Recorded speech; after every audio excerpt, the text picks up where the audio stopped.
75% झारखंड के रहता है। इस बात से सुनिश्चित करल तो हर एक बात तो नहीं जाए। जयराम महतो केवल विधायक सांसद बने ना लो, 24 साल से झारखंड के आदमी जे ठोकर खा सरकारी ऑफिस में, बीडीओ के ऑफिस में, मैनेजर के ऑफिस में, ठेकेदार के यहाँ जब लाल जूता खा और प्रतिकार के रूप में जयराम महतो अले। आज दिल्ली से आईएएस की टीम पानी के मालूम हो, ऑब्जर्वर इलेक्शन कमीशन के माध्यम से हर एक विधानसभा में एक ऑब्जर्वर होता है। कहां से? दिल्ली से। वो आईएएस रहता है।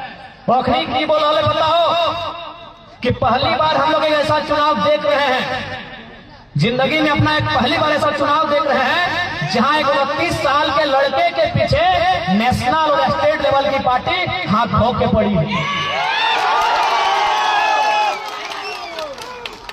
गलत बोल रहे हैं। आज हम पूजे के जेमे में राजू वाला कम रिश्ता देखे थे।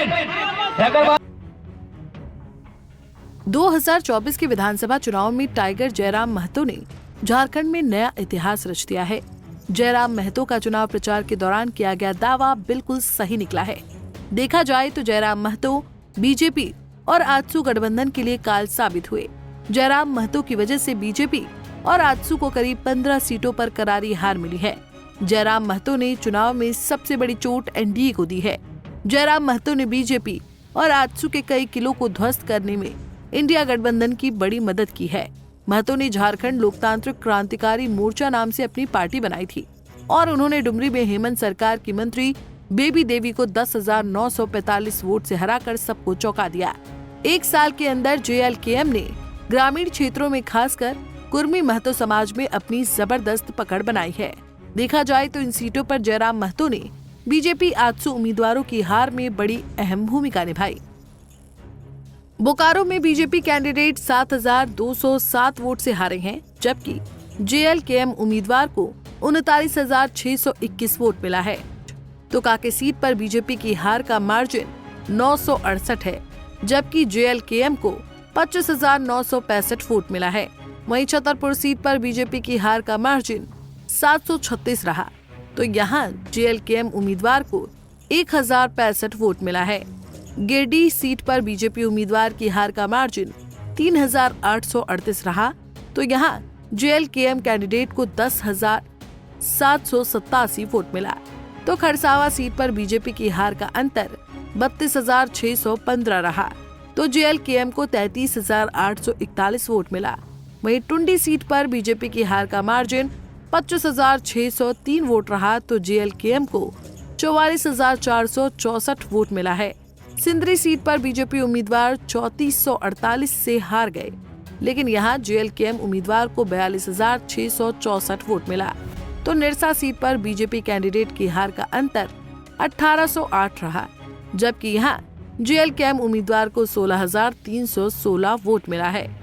वहीं बेरमो सीट पर बीजेपी उम्मीदवार 58,352 वोट से हारे हैं, तो यहाँ पर जेएलकेएम को 60,871 वोट मिला है।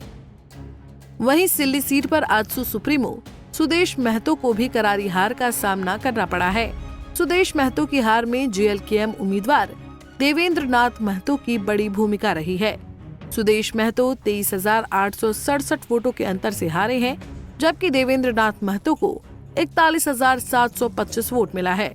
वहीं ईचागढ़ में आजसू उम्मीदवार की हार का मार्जिन 26,523 वोट रहा है, तो यहाँ जेएलकेएम को 41,138 वोट मिला है। रामगढ़ सीट पर आजसू कैंडिडेट की हार का मार्जिन 6,790 है, तो यहाँ से जेएलकेएम उम्मीदवार को 70,979 वोट मिला है।